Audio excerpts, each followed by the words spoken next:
Good evening, you are watching the news from the Sultanate of Oman television. First, the headlines.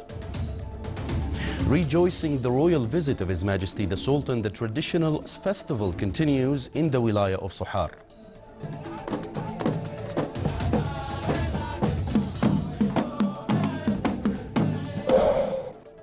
The Saudi government orders an investigation on the stampede at Mina as the pilgrims throw pebbles in the first day of Tashriq.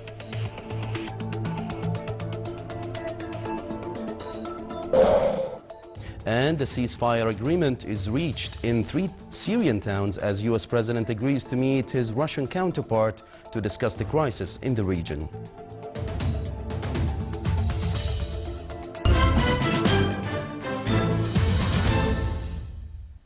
Those were the headlines. Now for the news in detail. Rejoicing the royal visit of His Majesty the Sultan to the Wilaya of Sohar, traditional arts festival continues currently in the front of Sohar Fort with the participation of a large number of citizens from the governorate of North Batna. The festival includes a number of artistic paintings through which citizens expressed their love and loyalty to the builder of the Omani Renaissance. A number of traditional arts bands presented shows on this occasion, which coincides with the blessed Eid al-Adha.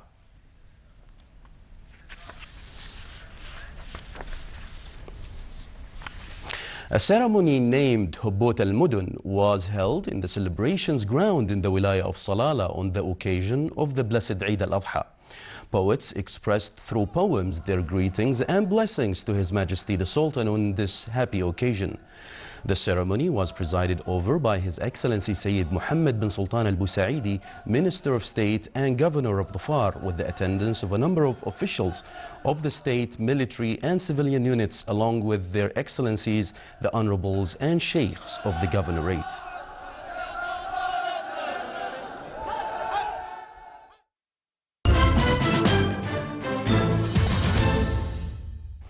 The custodian of the 2 holy mosques, King Salman bin Abdulaziz Al Saud of the Kingdom of Saudi Arabia, said he had ordered a review of the kingdom's plans for the annual Hajj pilgrimage after the stampede outside the city of Mecca. He also said that a formal inquiry was underway.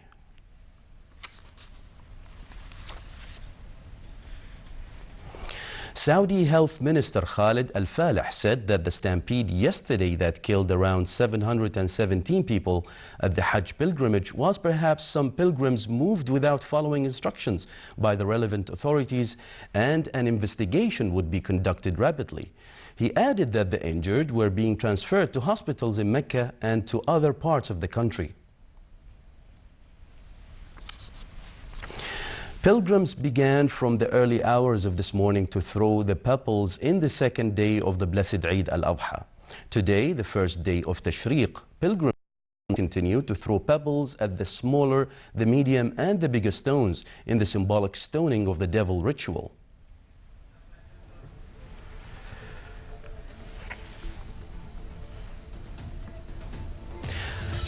Still to come in our news bulletin. The choices for Hong Kong's dessert lovers are as varied as they are colorful.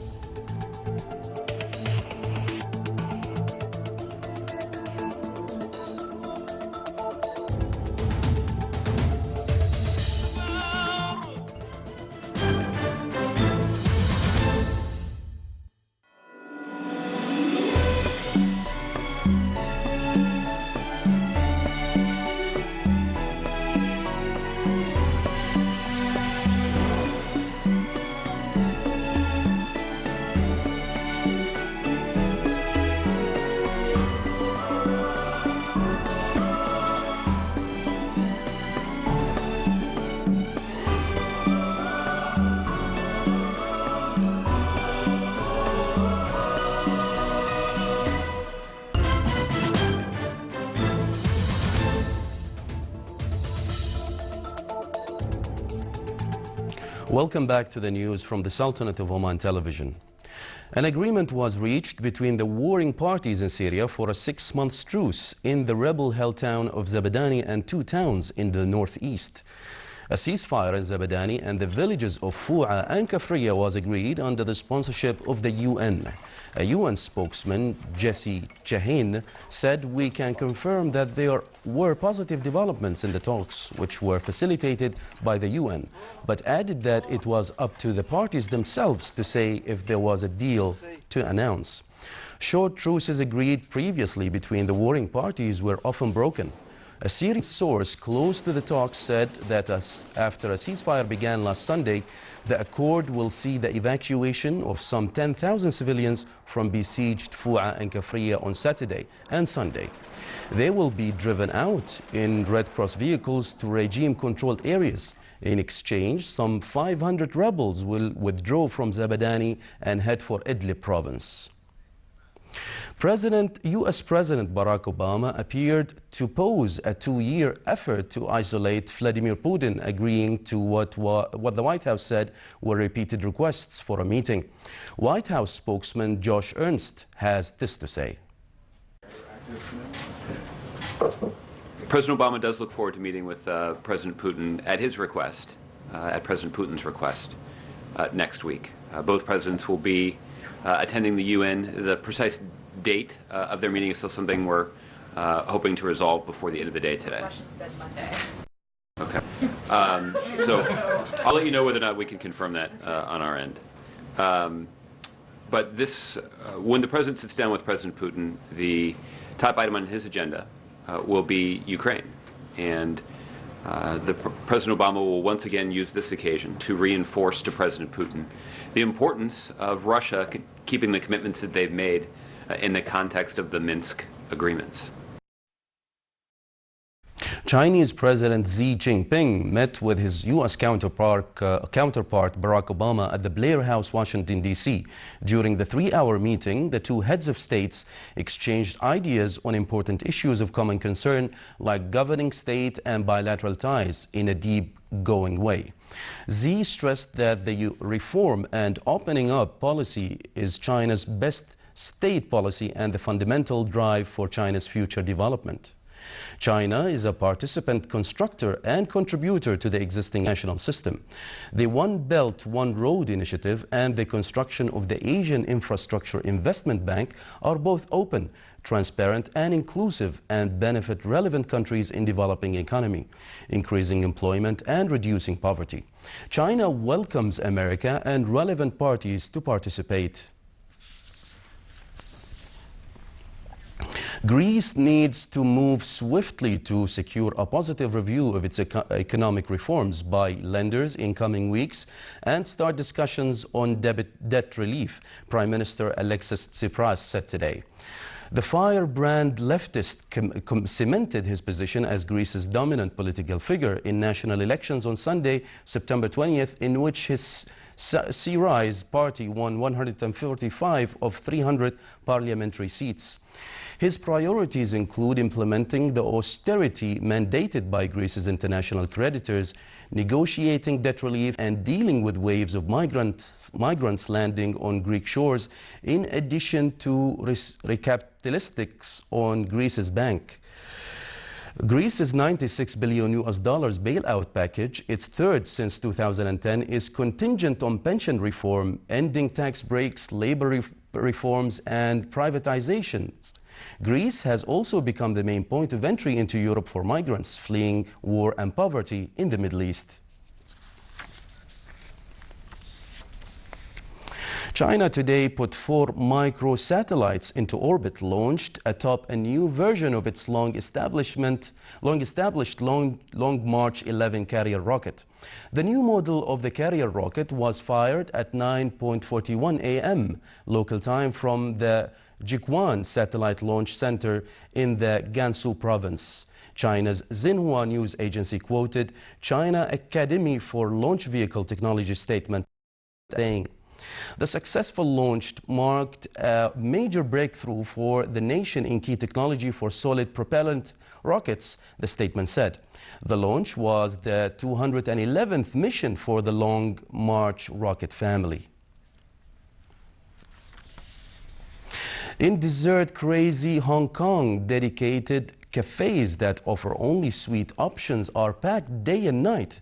Wildly popular, some are putting a new spin on traditional flavors as they seek to bring innovation to the sweet culinary landscape. Here is a report. Some say food is all about presentation.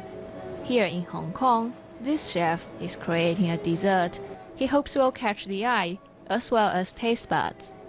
These days, smartphones are everywhere in the city. Nowhere more than in restaurants, where snapping a photo is par for the course. Food culture in Hong Kong is pretty different. It's very trendy. Nowadays it's pretty picture-oriented. Like people, they like to take picture before they start the meal. So we have to focus on presentation and the taste as well. Jason's restaurant only offers desserts. Opened in 2014, it's one of a number of high-end places geared towards those with a sweet tooth. People are spending more money on food, but at the same time, these dessert shops offer people a chance to kind of have fine desserts, but without paying the full price of a Michelin-starred meal. Hong Kong has a strong history in puddings. Judy Feng's father started out 25 years ago. Her cafe offers affordable traditional dishes like these rice dumplings in an easygoing environment. I think it's sometimes like a Western people like a bar or like a cafe to them. But for us, dessert store is our place to hang out. We still want to chat after dinner, but it's not very good to stay so long in the restaurant. So we come to the dessert cafe. From sesame rice dumplings to charcoal ice cream, the choices for Hong Kong's dessert lovers are as varied as they are colorful. This is the Sultanate of Oman television. Before we end tonight's bulletin, here are the main points once again. Rejoicing the royal visit of His Majesty the Sultan, the traditional arts festival continues in the Wilaya of Sohar.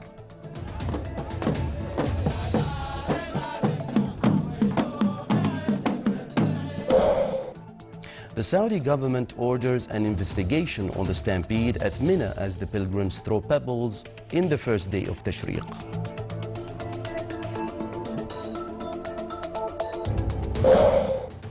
And a ceasefire agreement is reached in 3 Syrian towns as US President agrees to meet his Russian counterpart to discuss the crisis in the region.